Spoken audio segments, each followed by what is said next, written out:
Oke, bismillahirrahmanirrahim. Assalamualaikum warahmatullahi wabarakatuh. Selamat datang teman-teman di video ini masih dalam penjelasan tentang perkembangan Islam di wilayah Asia Tenggara. Nah, di pertemuan sebelumnya saya sudah membahas tentang perkembangan Islam di Thailand. Kali ini saya akan bahas tentang perkembangan Islam di wilayah Filipina, yang merupakan negara terbesar kedua di Asia Tenggara setelah Indonesia, yang jumlah penduduknya kurang lebih sekarang ini mencapai lebih dari 100 juta orang. Oke teman-teman, bagaimanakah perkembangan Islam di sana ya? Mari kita bahas. Selamat menonton. Oke teman-teman, sebelumnya bagi yang belum subscribe, subscribe dulu gratis ya. Anda akan mendapatkan update video-video. Ya teman-teman, kita sudah di Sarangan. Nah ini dia suasana. Teman-teman sekalian.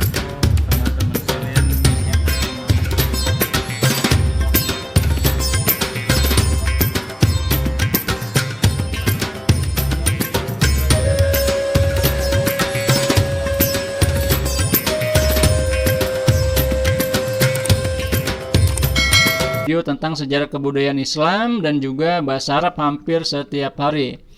Nah, Filipina ini adalah negara kepulauan seperti Indonesia dan Inggris ya, dan banyak negara kepulauan lainnya.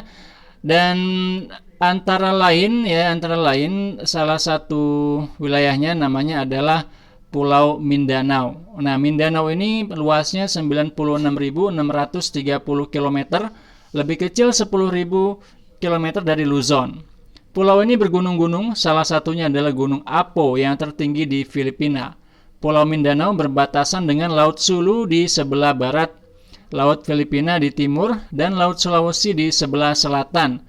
Jumlah penduduk Mindanao berkisar 19 juta orang, di mana kurang lebih 5 jutanya adalah Muslim. Mindanao adalah pulau terbesar kedua di Filipina dan salah satu dari 3 kelompok pulau utama bersama dengan Luzon, Visayas.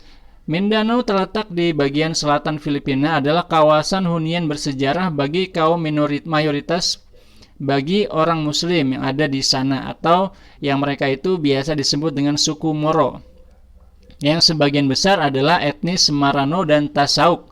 Moro adalah sebutan penjajah Spanyol bagi kaum Muslim setempat. Pada masa itu mayoritas penduduk Mindanao dan pulau di sekitarnya adalah Muslim. Peperangan untuk meraih kemerdekaan telah ditempuh oleh kaum Muslim selama 5 abad melawan penguasa, pasukan Spanyol, Amerika, Jepang, dan Filipina. Belum berhasil meredam tekad mereka yang ingin memisahkan diri dari Filipina yang mayoritas penduduknya beragama Katolik. Jadi Filipina ini adalah negara Kristen terbesar di Asia, karena penduduknya mayoritas beragama Kristen Katolik. Kenapa agamanya Katolik ya? Beda dengan Protestan yang mungkin tersebar di banyak wilayah lain di Asia. Karena mereka itu mengetahui agama Katolik dari negara Spanyol yang merupakan salah satu negara Katolik di Eropa. Pada saat sekarang umat Muslim hanya menjadi mayoritas di kawasan otonomi.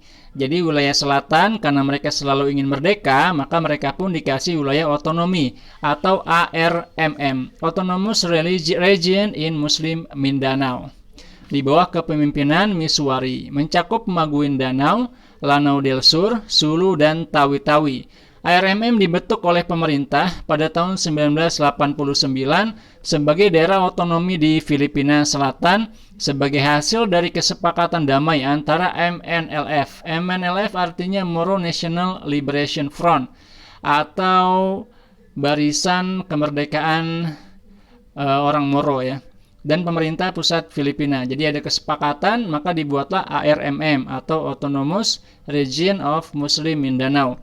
Ketika penduduk boleh menyatakan pilihannya untuk bergabung dalam wilayah otonomi Muslim, dan hasilnya ada 4 wilayah tersebut memilih untuk bergabung. Meskipun begitu, kesepakatan itu tidak cukup memuaskan sebagian pejuang Muslim, hingga muncullah MILF atau Moro Islamic Liberation Front yang dipimpin oleh Abu Sayyaf. Kelompoknya Abu Sayyaf ya. Kelompok ini bersumpah untuk menentang dan memboikot ARMM dan tetap memperjuangkan kemerdekaan. Meskipun pada saat sekarang MILF juga menerima otonomi dengan syarat wilayah otonomi ARMM diperluas dengan tambahan beberapa provinsi lagi sebagai tambahan. Bangsa Eropa pertama kali tiba di Filipina pada tahun 1521, dipimpin oleh Magellan yang kemudian dibunuh oleh kepala suku setempat dalam peperangan. Jadi Ferdinand Magellan yang sangat terkenal berhasil mengelilingi dunia itu matinya di Filipina, dibunuh dalam perang melawan orang-orang muslim di sana ya. Kemudian tentara Spanyol yang dipimpin Miguel Lopez Legazpi yang tiba di pantai Kepulauan Filipina tahun 1565 menghentikan perkembangan dakwah Islam pada tahun 1570 di Manila yang menyebabkan terjadinya pertempuran selama berabad-abad masa pendudukan Spanyol. Ya, jadi ada teori mengatakan Filipina ini tadinya mayoritas muslim, hampir semuanya muslim, sampai kemudian datang orang Spanyol.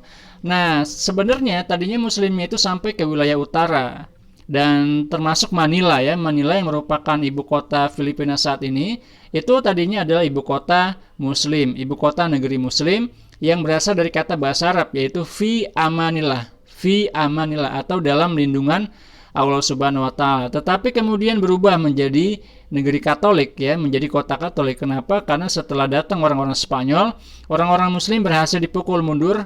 Akhirnya mereka pindah ke wilayah selatan. Ya, ini salah satu teori tentang bagaimana sih asal mula agama orang-orang Thailand. Tetapi ada yang mengatakan juga memang orang-orang Filipina ya.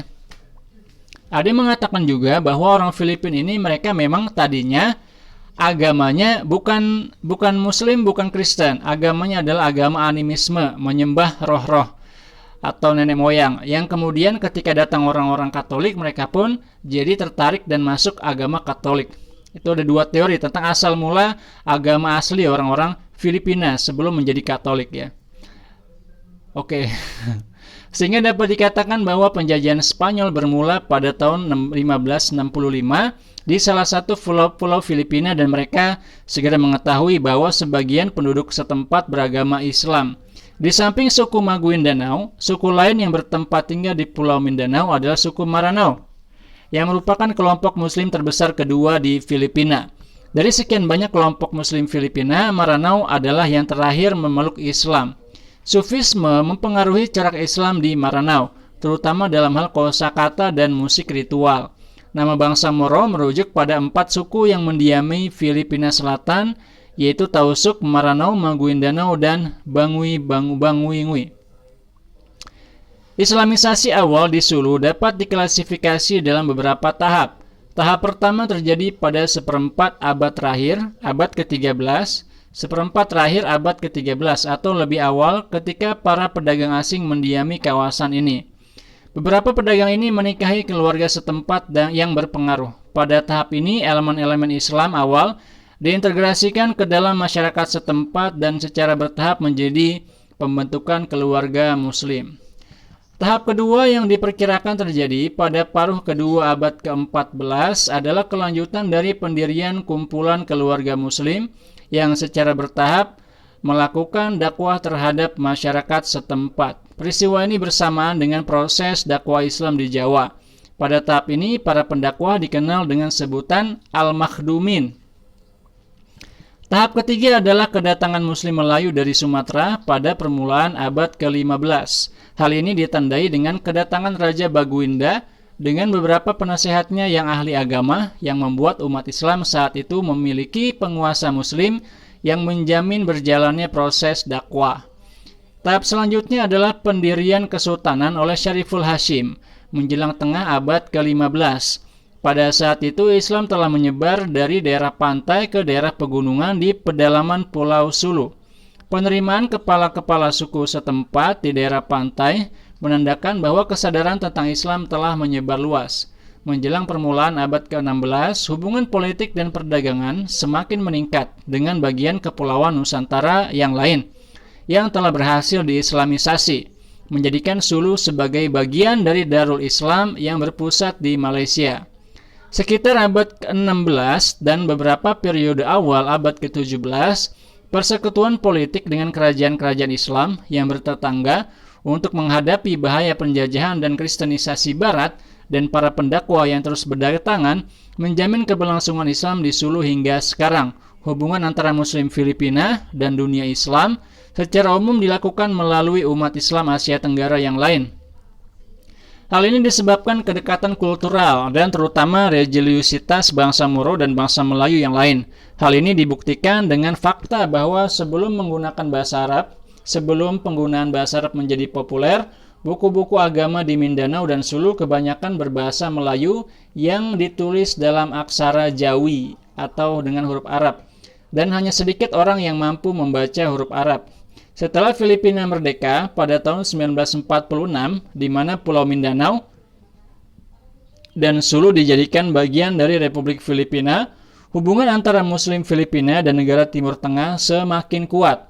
Hubungan ini ditandai dengan pengiriman para pelajar Mindanao ke Universitas Al-Azhar dan banyaknya beasiswa yang disediakan oleh negara-negara Arab.